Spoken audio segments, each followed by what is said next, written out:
Le Premier ministre Anatole Kolini-Makosso a annoncé le 5 janvier au cours de la cérémonie d'échange de vœux des corps constitués nationaux et des forces vives de la nation avec le président de la République et son épouse un vaste programme d'employabilité, d'entrepreneuriat, d'encadrement et d'accompagnement des jeunes. Rappelons que le président de la République appelait récemment le 28 novembre puis le 31 décembre 2023 au gouvernement de se préoccuper de la jeunesse.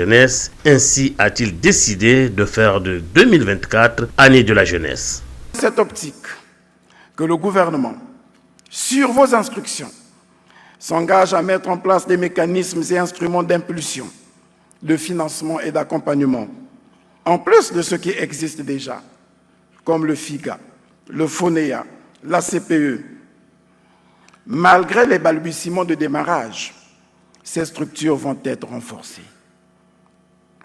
De même, l'enquête sur la transition vers la vie active en République du Congo, réalisée en partenariat avec l'Agence française de développement et l'Organisation internationale du travail, le programme de promotion du travail décent, PPTD 2023-2026, adopté il y a quelques semaines en partenariat avec l'Organisation internationale du travail, tout comme le répertoire interministériel des métiers, des emplois et des compétences, et la stratégie nationale de prévention et de traitement de la délinquance juvénile, validée récemment, donnent des indications suffisantes pour assurer le plein emploi de la jeunesse et la prise en charge des jeunes en conflit avec la loi. La loi sur le contenu local, en cours d'élaboration, s'ajoute aux réformes importantes déjà engagées dans le cadre des marchés publics et des partenariats publics-privés, afin de promouvoir l'entrepreneuriat juvénile et de faire émerger des capitaines d'industrie et des champions nationaux. En clair, en s'appuyant sur le PND 2022-2026, le gouvernement va lancer très vite, sur vos instructions, le vaste programme d'employabilité, d'entrepreneuriat, d'encadrement et d'accompagnement des jeunes dans les secteurs créateurs d'emplois et de croissance, comme l'agriculture, l'industrie, le numérique, le tourisme et l'immobilier. Anatole Kolini-Makosso a aussi épinglé un secteur important, l'agriculture. Parlant de l'agriculture, prêchant par une exemplarité qui doit être féconde et ruisselante, vous avez fait de l'agriculture au sens large le substrat d'un épanouissement personnel. Les vastes pâturages de Kila, de Mbobo, de Kangala, d'Abala et de Gamboma sont, entre autres, le témoignage que par le travail, nous pouvons relever le défi de la sécurité alimentaire. À vous voir à l'ouvrage, à vous voir visiter et faire visiter vos chantiers agricoles, à vous voir participer et faire participer vos hôtes à des parties de pêche. Vous nous faites penser à Lao Tzu, ce contemporain de Confucius qui, au VIe siècle avant Jésus-Christ, écrivait, je cite, « Rien n'est plus important que l'agriculture pour gouverner les peuples et servir le ciel. » Fin de citation. Comme lui, vous n'avez cessé de fustiger vos collaborateurs, autrement dit, les dirigeants, qui semblent méconnaître les atouts du secteur agricole. À travers l'expérience en cours des zones agricoles protégées, nous sommes convaincus que nos jeunes, qui rêvent d'un avenir meilleur, vont s'adonner à la vocation agropastorale. Ils seront captés, à leur tour, une part considérable des centaines de milliards de francs CFA consacrés annuellement à l'importation des vivres ou produits alimentaires. Pour le chef du gouvernement, la création du Centre africain de recherche en intelligence artificielle devrait conduire les jeunes Congolais à mesurer la portée de ce choix. De même, dans un monde où l'économie numérique sera le moteur d'une révolution phénoménale, abrité dans sa capitale, le Centre africain de recherche en intelligence artificielle, CARIA en sigle, devrait conduire les jeunes Congolais à mesurer la portée de ce choix et à s'approprier par le travail les retombées inhérentes au développement multiforme de l'intelligence artificielle. N'a-t-il pas indiqué que le président de la République est un visionnaire et un pionnier en matière de préservation de nos écosystèmes forestiers et qu'une politique environnementale avant-gardiste a même été initiée? Nos jeunes doivent savoir que la valorisation de nos tourbières et de nos forêts en crédit carbone présente un fort potentiel en matière d'énergie propre, un potentiel incitatif pour les investissements industriels, générateurs de milliers de nouveaux emplois, auxquels ils devront se former. Le gouvernement s'engage à renforcer les politiques entamées en matière de promotion des énergies renouvelables. Nos écoles et nos universités devront contribuer dès à présent à la formation dans ces domaines de cette élite tant attendue. Les États généraux de l'éducation, de la formation et de la recherche nous en baliseront certainement la voie. Dans ce monde contemporain, réfractaire aux réformes, ballotté entre le consumérisme et le babouvisme, une architecture normative nouvelle, à travers lois et règlements, se met progressivement en place, a dit le chef du gouvernement, et de renchérir. On peut dire aujourd'hui que le ciel s'éclaircit davantage et le chemin est davantage balisé pour que se poursuive la longue marche vers le développement. Cependant, comme dans une pyramide des besoins, pour reprendre les termes du psychologue Abraham Maslow, où un besoin satisfait est tout de suite méconnu et ignoré, pour de suite en appeler un autre, certains d'entre nous s'illustrent par des jugements iniques et nihilistes. Ils ont vite fait d'oublier que le mandat a démarré en 2021 avec une croissance négative que vous avez relevée.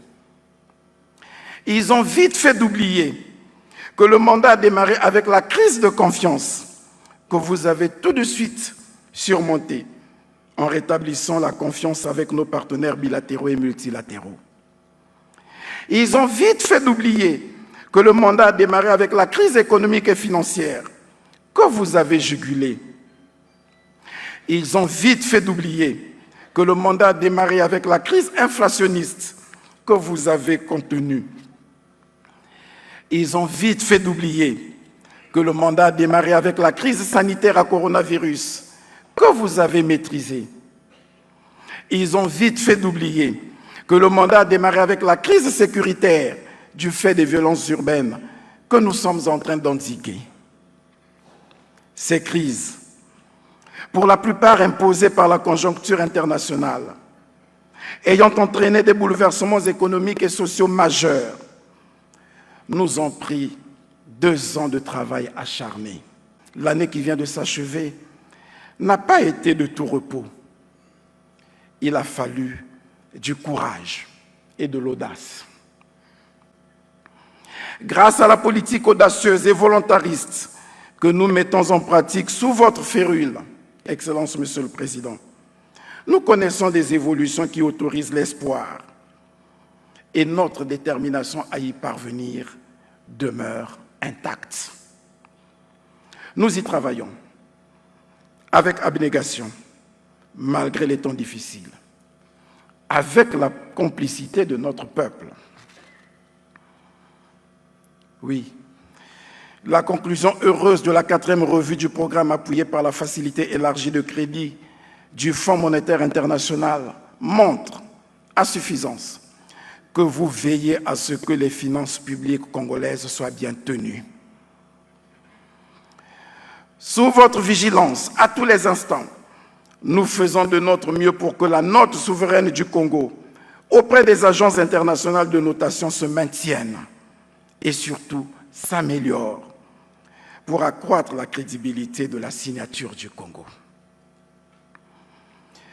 Nos compatriotes ont fini par comprendre que le président de la République ne nous autorise pas à cheminer avec le Fonds monétaire international pour faire plaisir à celui-ci, ni pour subir un certain dictat, encore moins pour recevoir des aides quelconques. Le Fonds monétaire international nous accompagne plutôt à mettre notre structure économique en adéquation avec les enjeux actuels du développement. Nous devons, pour cela, prendre des mesures courageuses si nous voulons apporter des solutions adéquates aux problèmes affectant les grands services publics comme l'éducation, la santé, la sécurité sociale, l'électricité, l'eau, les transports et les voiries urbaines qui demeurent aujourd'hui des soucis quotidiens pour nos compatriotes. La journée de la salubrité publique instaurée par l'ex-premier ministre Clément Mwamba consiste à mettre tous les acteurs des administrations publiques et privées devant leurs responsabilités en matière de préservation de l'environnement. Cette opération visant en premier à rendre propre l'espace public, inciter à prendre conscience de l'urgence environnementale et à participer à l'effort d'amélioration du cadre de vie s'est exécutée au palais de justice de Pointe-Noire par le personnel du tribunal de grande instance sous l'impulsion de Madame Stéphanie Souvenir-Tsibi, procureure de la République près le tribunal de grande instance de Pointe-Noire, en présence de M. Weber Renaud Tendi Fango, président du dit tribunal. Ils ont retroussé les manches et nettoyé de fond en comble l'espace vert de cette administration, l'objectif visé étant simplement d'assainir ce cadre de travail. Il y a une instruction qui a été donnée là depuis quelques années, que chaque premier samedi du mois, les administrations devraient donc retrousser les manches. Nous avons répondu à cet appel et nous sommes là non seulement pour nettoyer dans nos bureaux, mais aussi l'espace, tout l'espace dans lequel nous travaillons. Parce que le magistrat, ça reste un fonctionnaire comme tout autre fonctionnaire. Et donc il n'est pas exclu que le magistrat, le samedi et tous les jours d'ailleurs, qu'il ne faudra pas attendre que le premier samedi du mois, nous devrons toujours travailler et nettoyer devant chez nous, dans nos bureaux, nos maisons et partout. Déjà à mes collaborateurs, je tiens à les remercier infiniment d'avoir répondu donc, à cette invitation. Ils sont là à l'heure, vous l'aurez remarqué, et je voudrais que cette opération soit pérennisée. Destinée à rendre plus propre le tribunal de grande instance, l'opération de salubrité dénommée Retroussant les manches se veut devenir une pratique exemplaire pour le personnel de cette administration publique. Souvenez-vous des années 70 où est apparue une épidémie qui attaquait les yeux et l'on se retrouvait le matin avec une pâte blanche dans les coins des yeux et les paupières s'ouvraient difficilement. Elle était surnommée Apollo. Et aujourd'hui, si vous constatez que vous vous frottez très souvent les yeux en ayant des démangeaisons, picotements et sensations de brûlure ou de grains de sable, des paupières légèrement enflées avec des yeux larmoyants et rouges, parfois collés au réveil, pas de panique, ce sont là les symptômes de l'Apollo. Cette épidémie qui provoque l'inflammation de la conjonctive de l'œil. Elle a refait surface depuis un certain temps à Pointe-Noire et à Brazzaville, les deux grandes villes du pays, frappant enfants et adultes. Cette maladie, généralement d'origine virale et rarement bactérienne, se répand facilement en étant en contact direct avec une personne atteinte ou indirect par les sécrétions propulsées par le malade. Il convient donc à chaque personne de se laver régulièrement les mains avec du savon ou un désinfectant, se laver les mains après s'être mouché ou avoir éternué, éviter les produits cosmétiques qui s'appliquent autour des yeux, ne pas se frotter les yeux sans s'être lavé les mains pour éviter cette maladie. La conjonctivite étant très contagieuse, il est préférable en cas de manifestation des symptômes cités supra de consulter un spécialiste pour une prise en charge rapide afin d'éviter la prolifération de la maladie. Chaque année, les plus âgés ont toujours tendance à offrir aux tout petits des jouets, jeux et d'autres gadgets pouvant leur permettre de bien s'amuser en n'importe quelle période.